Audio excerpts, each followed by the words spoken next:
Hello students, welcome to Amazing Science Tutorial. Today we are going to study the science for class 7th and we are going to take our chapter number first, nutrition in plants. Nutrition in plants. So before going to start this video, if you are new this channel, please subscribe it, and after watching this complete video, if you like it, then please like, share and comment in the comment box, and thank you so much. And now let's start our video and topic nutrition in plants. In this science of class 7th, the first chapter is almost similar to the chapter of class 10th. Class 10th में भी यही chapter आएगा, तो इसलिए थोड़ा सा इसको जितना भी बेसिक आपकी 7th क्लास में उसको थोड़ा सा अच्छे से अंडरस्टैंड करना. कोई भी डाउट होता है तो आप मुझे कमेंट बॉक्स में कमेंट कर सकते हैं. I will definitely response you. First of all, living organisms. Living organisms actually need food. जितने भी लिविंग थिंग्स होती है सबको फूड चाहिए, और वो फूड जो होगा वो किस लिए चाहिए? Because they have to obtain energy. उनको एनर्जी चाहिए बॉडी के लिए. That energy will help them to grow करती है उन्हें, और रिपेयर करती है डैमेज पार्ट्स को बॉडी के. Okay, that is why we need energy, and that energy is also used for performing various life activities that are all under control of energy.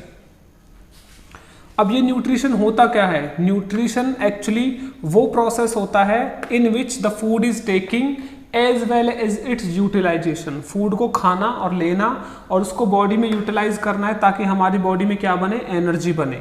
Okay, this is called nutrition. Few organisms ऐसे होते हैं जो अपना खाना खुद बना लेते हैं. न्यूट्रिशन लेने के लिए अपना खाना खुद बना लेते हैं, but all are not the same because other cannot form this food by themselves. So on the basis of obtaining of food, organisms are categorized into two categories, autotrophs and heterotrophs. Autotrophs उनको बोलते हैं जो अपना food खुद prepare कर लेते हैं, ठीक है, दूसरों की जरूरत नहीं होती. But heterotrophs are those who cannot prepare their food by themselves. They have to depend on others. दूसरों पर डिपेंड रहना पड़ता है. They are called heterotrophs. And simply you can take an examples of autotrophs is green plants because they can prepare their food. But we are heterotrophs. We cannot prepare our food. We take from the others like animals and plants. इसी basis पर nutrition के modes भी क्या होते हैं? दो type के होते हैं.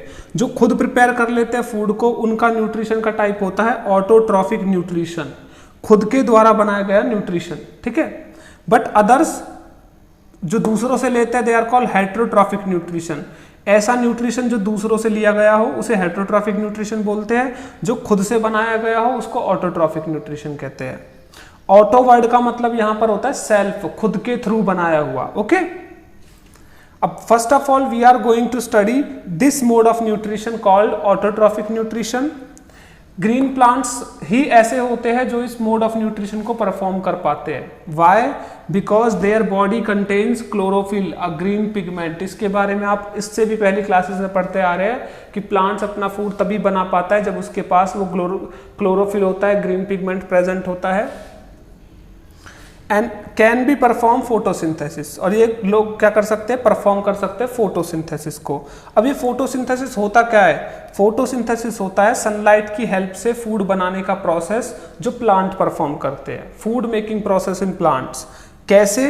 वो एटमॉस्फेयर से कार्बन डाइऑक्साइड को एब्जॉर्ब करते हैं, वाटर रूट की हेल्प से एब्जॉर्ब कर लेते हैं, और सनलाइट जो सन से आती है उसे एब्जॉर्ब करके क्लोरोफिल उनकी बॉडी में प्रेजेंट होता है. इन सबको मिला करके वो बनाते हैं glucose, energy giving compound, and साथ में रिलीज करते हैं ऑक्सीजन. इसलिए बोला जाता है प्लांट्स कार्बन डाइऑक्साइड को लेते हैं और ऑक्सीजन को हमारे लिए बाहर छोड़ते हैं.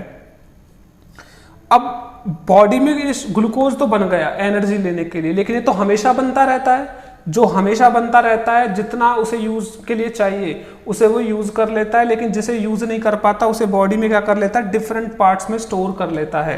And that stored form of glucose is called starch.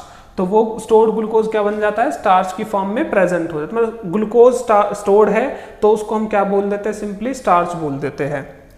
अब लीव्स जो होती है प्लांट्स की, उन्हें हम क्या भी बोलते हैं, food factory, because the whole process of photosynthesis is usually taken place inside the leaves. अब इसके लिए कंडीशंस कौन कौन सी जरूरी है, फोटोसिंथेसिस तो हो जाता है लेकिन कौन कौन सी चीजें चाहिए जिनके बगैर नहीं हो सकता, कार्बन डाइऑक्साइड चाहिए, वाटर चाहिए, क्लोरोफिल चाहिए और सनलाइट चाहिए। इनके बगैर फोटोसिंथेसिस परफॉर्म हो ही नहीं सकता। ठीक है, हायर क्लासेस में जब आप जाओगे तो किस तरह से जरूरी होती है पूरा डिटेल एक्सप्लेनेशन हम पढ़ेंगे, बट क्लास 7th में जितना पढ़ना है that is too much sufficient, इतना बिल्कुल सफिशियंट है, उससे ज्यादा पढ़ने की भी शायद जरूरत नहीं है, पर अपने लिए आप कुछ भी पढ़ सकते हो। क्लास 7th में आपको इतना जरूर आना चाहिए जो मैं आपको बता रहा हूं।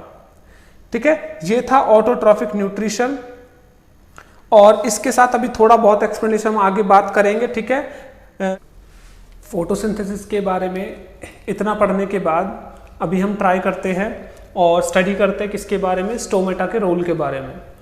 अब स्टोमेटा क्या होता है और इसका क्या रोल होता है, इसके बारे में स्टडी करेंगे। First of all you have to know that what are stomatas. इससे प्रीवियस क्लासेस में आपने देखा होगा कि स्टोमेटा के बारे में आपसे बोला जाता है, stomatas are the small pores that are present on the surface of leaf. छोटे छोटे होल्स प्रेजेंट होते हैं सरफेस पर लीव्स के, जिनकी वजह से प्लांट जो है सांस लेते हैं। अभी आपको इतना बताया गया है, लेकिन क्लास 7th में मैं आपको बता रहा हूँ कि स्टोमेटास जो होते हैं वही स्मॉल पोर्स होते हैं जो लीफ के ऊपर और नीचे दोनों के सरफेसेस पर प्रेजेंट होते हैं, अपर सरफेस पर भी और लोअर पर भी, लेकिन लोअर पर सबसे ज्यादा प्रेजेंट होते हैं। ठीक है, और इनका रोल अभी हम पढ़ने वाले हैं कि क्या क्या होगा, लेकिन उससे पहले देखना है स्ट्रक्चर कैसा होता है इसका, स्टोमेटास का स्ट्रक्चर कैसा होता है। स्टोमेटा का स्ट्रक्चर आपको कुछ इस तरह से दिखाई देगा। इसमें दो मेन सेल्स दिखाई देंगे आपको इस तरह से, जो काफी बड़े सेल्स होते हैं। इनको हम क्या बोलते हैं, गार्ड सेल्स बोलते हैं।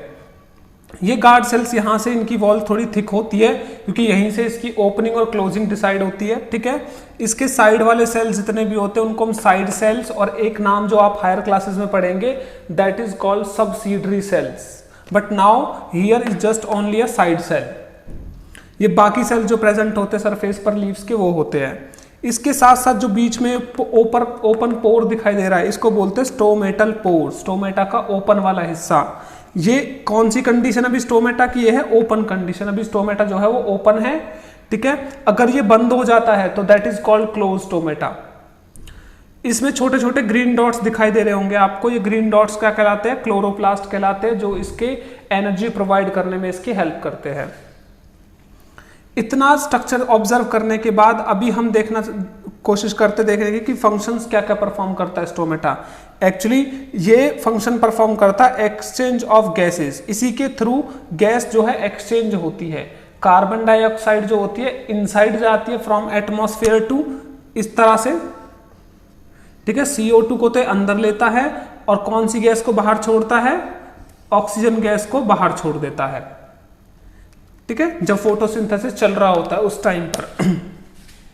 इसके साथ साथ इसका दूसरा काम ये होता है कि ये अपने अंदर जितना भी एक्स्ट्रा वाटर होता है जो यूज हो जाता है फोटोसिंथेसिस में और खुद के लिए, दैट इज गुड। अदरवाइज बाकी वाटर को क्या कर देता है, ये वाटर वेपर्स की फॉर्म में बॉडी से बाहर रिलीज कर देता है और वो वाटर वेपर बनकर बॉडी से बाहर आ जाते हैं। ठीक है, इस तरीके से। और इस प्रोसेस को हम बोलते हैं transpiration. Transpiration means loss of water, extra water into water vapour form from the body of plants with the help of stomatas. Okay, photosynthesis सिर्फ जो है सिर्फ ग्रीन प्लांट्स में या फिर प्लांट्स के लीव्स में ही नहीं होता है बस। एक्चुअली ये कहां पर भी होता है, ये जितने भी ग्रीन पार्ट्स है प्लांट्स के, जैसे स्टेम, बर्ड्स और ब्रांचेस, ठीक है, इन सब में भी प्रेजेंट होता है और इनमें भी फोटोसिंथेसिस परफॉर्म होता है क्योंकि उन सब में क्लोरोफिल की प्रेजेंस होती ही होती है। अब देखते हैं कि ग्रीन प्लांट जो प्लांट्स की लीव्स होती है वो अलग अलग कलर की क्यों होती है। वैसे तो क्लोरोफिल प्रेजेंट होता है लेकिन उसके अलावा भी कुछ कलर प्रोवाइडिंग पिगमेंट प्रेजेंट होते हैं जिनके बारे में हायर क्लासेस में पढ़ना है। बट यहाँ पर अभी आप देख लो कि क्लोरोफिल के साथ साथ रेड, ब्राउन और वॉयलेट कलर प्रोवाइड कराने वाले पिगमेंट भी प्रेजेंट होते हैं, जो जब अपना कलर वो कराते हैं, एक्सप्रेस कराते हैं, तो क्लोरोफिल को थोड़ा मास्क कर लेते हैं, थोड़ा कवर कर लेते हैं, जिसकी वजह से वो कलर ज्यादा दिखाई देता है हमें, जो रेड, वॉयलेट और ब्राउन कलर होता है। एल्गीज देखा होगा आपने, तालाब में ग्रीन कलर का एक स्ट्रक्चर दिखाई देता है जिसको हम काई बोलते हैं। ये एल्गी जो होते हैं लार्ज ग्रुप है प्लांट्स के, लेकिन सिंपल वाले प्लांट्स होते हैं, इनकी ना रूट है, ना स्टेम है, ना लीव्स है, लेकिन ये भी फोटोसिंथेसिस परफॉर्म कर लेते हैं और अपना बहुत बड़ा स्ट्रक्चर क्रिएट कर लेते हैं because they also contain chlorophyll.